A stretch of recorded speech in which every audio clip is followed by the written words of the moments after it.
My brother demanded I pay for his honeymoon as my gift. When I refused, he uninvited me. Don't bother showing up. So I didn't. Neither did the catering company I owned. 300 guests, no food. His in-laws blamed him for the disaster. His wife filed for annulment. The wedding planner called me 17 times in 4 hours. I watched every call light up my phone. Watched her name, Sandra Whitmore, Whitmore Elite Events, flash across the screen again and again while I sat on my back porch, drinking a beer, watching the sunset paint the sky, the exact shade of orange I would have used for the creme brulee. The creme brulee that 300 guests weren't eating right now. By the 6th call, she stopped leaving voicemails. By the 12th, she started texting. By the 17th, the texts had devolved from professional panic to something closer to a hostage negotiation. Please, I'm begging you, there has to be something we can do. The grandmother just fainted. We called an ambulance. Derek, I know what happened between you and Ryan, but these guests didn't do anything wrong. That last one almost got me. Almost. Then I remembered what my brother said the last time we spoke. The exact words, the exact tone, the way he'd looked at me like I was something stuck to the bottom of his shoe. You're pathetic. I always knew you'd turn into this, lose my number. So I finished my beer, turned off my phone, and let the most expensive wedding in county history burn to the ground. My name is Derek Okafor, 34 years old, owner and head chef of Okafor Catering, the largest wedding catering company in 3 counties, 15 full-time employees, a 4,000 square foot commercial kitchen, exclusive contracts with 4 premium venues, a 2-year waitlist for peak season bookings. I built every inch of it myself. That's not a figure of speech. I literally built the prep tables in my first kitchen with lumber from Home Depot because I couldn't afford real ones. Slept in my food truck for 8 months because rent was a luxury I couldn't swing. Worked 18-hour days, 7 days a week for 3 years straight before I could afford to hire my first employee. I started this business at 23 with a beat-up 1998 Chevy P30 step van, 3 maxed-out credit cards, and a recipe for jerk chicken that my grandmother brought over from Kingston in 1962. No investors, no family money, no safety net, just me, a dream, and the kind of stubborn that doctors probably have a clinical term for. My family watched the whole thing happen, from a distance, with commentary. You're wasting your potential, Dad said when I dropped out of college to pursue cooking. A degree in business, that's security, that's a future. This food thing is a hobby. What happens when it fails? Mom asked every Thanksgiving for 5 years straight. What's your backup plan? You can't live in a truck forever, Derek. They never offered to help, never invested $1, never even showed up to taste the food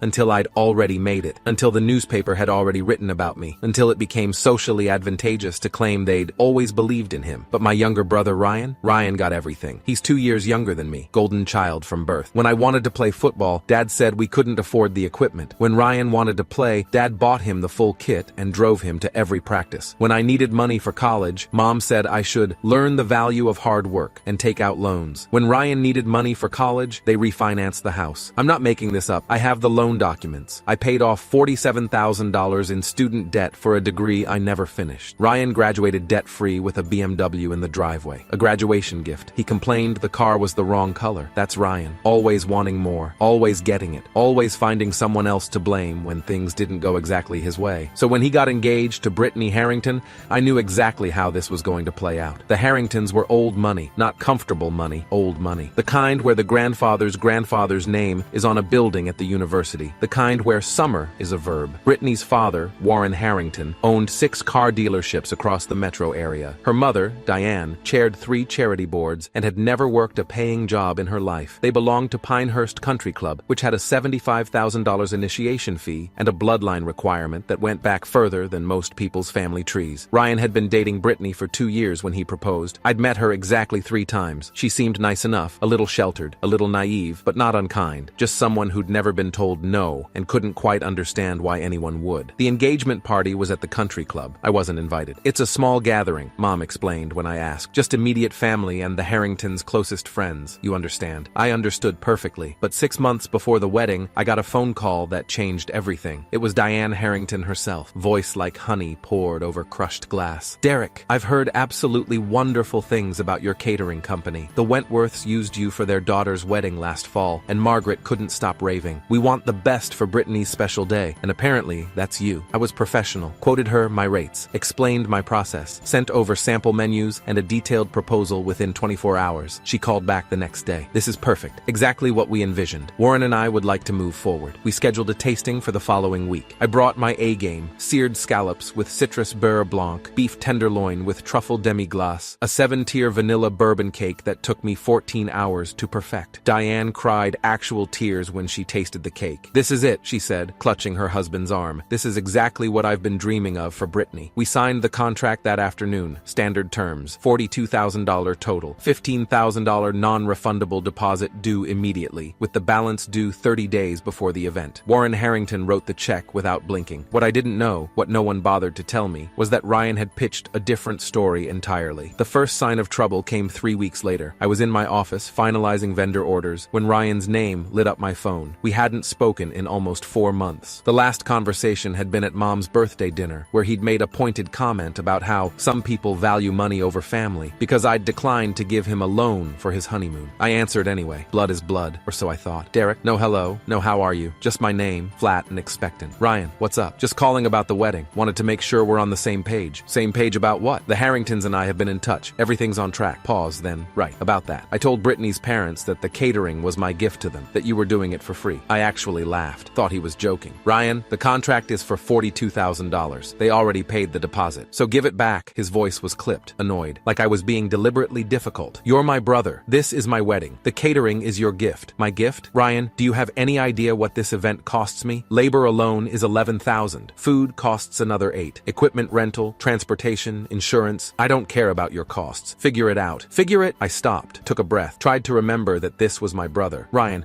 I can't work for free. I have employees to pay. This is my business. And I'm your family. Family helps family. When have you ever helped me? Silence. Heavy. Loaded. You know what your problem is, Derek? You've always been jealous of me. Always. And now that I'm finally getting something good, something I actually deserve, you can't stand it. I'm not jealous, Ryan. I'm just not going to give you $40,000 because you decided to lie to your in-laws. It's not a lie. It's a gift. Brothers do that. Not this brother. He hung up. Within 2 hours, the family machine kicked into gear. Mom called first. Derek, I just got off the phone with Ryan. He's very upset. Did he tell you what he asked me to do? He said you're refusing to cater his wedding. I'm refusing to cater it for free. There's a difference. Derek, her voice dropped into that disappointed register I knew so well. This is your brother's special day, the most important day of his life, and you're really going to let money come between you? Mom, it's $42,000. It's food. You make food all the time. What's one more event? I gripped the phone so hard my knuckles went white. One more event is 300 guests, 20 staff members working 12-hour shifts, and enough product to fill 2 refrigerated trucks. It's not a backyard barbecue. You're being dramatic. Your father and I are very disappointed. Dad called the next morning. Same script, different performer. What's this I hear about you and Ryan? Did you hear the part where he wants me to work for free? I heard the part where you're embarrassing this family in front of the Harringtons. Do you know how hard your brother worked to get in with them? And now you're going to ruin it over what? Pride? It's not pride, Dad. It's business. I have payroll. I have vendors. I can't just— You've always had a chip on your shoulder, Derek. Always thought the world owed you something. Maybe if you'd finished your degree. I hung up. Over the next 3 weeks, I received calls from 6 aunts, 4 uncles, my grandmother, 2 of Ryan's college friends, and a cousin I hadn't spoken to since we were teenagers, all delivering the same message. I was selfish, greedy, vindictive. Uncle Emmanuel called at 11 p.m. on a Thursday. Derek, your father is worried about you. He thinks you might have some mental issues. This obsession with money, it's not healthy. My grandmother, 87 years old, the woman who taught me to cook, whose jerk chicken recipe built my entire career, called to tell me she was ashamed. Family is everything, Derek. Without family, you have nothing. Is this really the man I raised? I tried explaining, every time. Tried to lay out the math, the logistics, the sheer impossibility of what they were asking. Nobody cared, because in my family, Ryan's comfort mattered more than my survival. Always had, always would. I made one final attempt, called Ryan directly, swallowed every ounce of pride I had left. I'll do it at cost. $22,000, not $1 of profit. That's a 50% discount. Final offer. Silence. Then, you're unbelievable. Your own brother's wedding, and you're still trying to squeeze money out of it. Ryan, cost means I don't make anything. I'm offering to work for free, just covering what I have to pay other people. Not good enough. Then what do you want? I want you to stop being a selfish piece of shit for once in your life. I want you to care about something other than yourself. But I guess that's too much to ask from someone like you. Someone like me. The brother who built something from nothing while he was handed everything. The brother who worked himself to exhaustion while he complained about the color of his free BMW. Someone like me. Ryan, save it. If you can't support me on the most important day of my life, then don't bother showing up. You're uninvited, and don't contact me again. The line went dead, and something in me went cold. I waited 72 hours. 3 days of sitting with what had happened. 3 days of replaying every conversation, every accusation, every moment where I'd been painted as the villain for refusing to be exploited. Then I called my lawyer, Marcus Pemberton, Pemberton Legal Group. 17 years specializing in contract law. He'd handled my corporate formation, my vendor agreements, my liability insurance. He knew my business inside and out. Marcus, I need your opinion on something. He listened as I explained the situation. The contract, the deposit, the family pressure, the uninvitation. When I finished, finished, he was quiet for a moment. So, your brother signed the original inquiry form that led to this contract? Yes, the Harringtons paid the deposit, but Ryan was the one who initially reached out. And now he's uninvited you from the wedding and told you to lose his number. His exact words, in writing? I have the texts. More silence. Then, Derek, you have options here. Let me pull the contract and call you back in an hour. True to his word, Marcus called back in 53 minutes. Okay, here's where we are. Your contract is with Brittany and Warren Harrington. They're the paying parties. Ryan isn't technically on the contract, but his initial communication, requesting services on their behalf, could establish him as their agent for purposes of this agreement. Meaning his directive to not show up, combined with his hostile communications, could reasonably be interpreted as a termination of services by the contracting party. Could be, would need a judge to rule on it. But here's the thing, your contract has a standard termination clause. Either party can terminate with written notice. If you terminate, you're required to return the deposit minus reasonable expenses incurred to date. I'd already spent about $4,000 on initial vendor deposits and menu development. That left $11,000. What about the Harringtons? They didn't do anything wrong. You're not obligated to terminate, but you're also not obligated to work in a hostile environment. If you're genuinely concerned about your ability to perform professionally given the circumstances, Marcus, my brother told me to lose his number. I'm not sure I can be around him right now without, I trailed off. Without what? Without something happening that would be bad for everyone. Marcus sighed. Then I'd recommend a clean termination. Return most of the deposit. Document your reasoning. Be professional. What the family does with that information is their business. I drafted the letter that night. Formal, detailed, devastating. Dear Mr. and Mrs. Harrington, it is with sincere regret that I must inform you of Okafor Catering's withdrawal from the catering contract for the wedding of Ryan Okafor and Brittany Harrington,